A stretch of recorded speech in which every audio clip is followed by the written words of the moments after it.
আসলে আমরা যারা টিকটক করি বা ইউটিউব করি বা ফেসবুক করি সবাই আমাদের প্রচার পাবে না।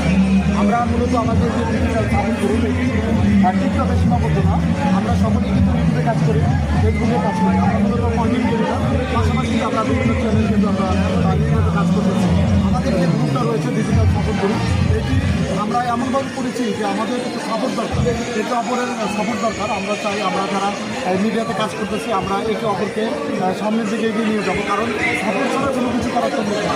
এই কারণে আমরা এই গ্রুপটা করেছি। আমাদের এই গ্রুপে যারা কাজ করে সবাই বিনয়ী এবং যার যার ভিডিও সবাই দেখে এবং ফলো করে। আমরাও আবার যে আমার ভিডিও দেখে আমি তার ভিডিও দেখি, এইভাবেই কিন্তু আসলে আমাদের যে ডিজিটাল সাপোর্ট গ্রুপ রয়েছে এভাবে এগিয়ে যাচ্ছি। আমরা অল্প দিন হলো আমাদের এই ডিজিটাল সাপোর্ট গ্রুপ কিন্তু আমরা তৈরি করেছি। এই অল্প দিনে যে আমরা ভালোবাসাটা পেয়েছি আপনাদের কাছ থেকে এটি বলে দিতে পারবো না। আমরা চাই আপনারা যেভাবে আমাদেরকে ভালোবাসা দিচ্ছেন সামনের দিনগুলোতে একইভাবে ভালোবাসা দেবেন, আমরা সেইভাবে আমরা কাজ করে যাবো। ধন্যবাদ আপনাকে। আচ্ছা, জিজ্ঞেস করবো যে এই পদে কী আছে, পদগুলো শুনে আচ্ছা, আরেকজনের নাম আমার নেই, তারপরে উপদেষ্টা আছে, পরিচালক অনেক দেখেন সমস্যা নেই, মনে যাবে আপনার কাছে যাবে। ধন্যবাদ ভয়েস অফ নিউজকে।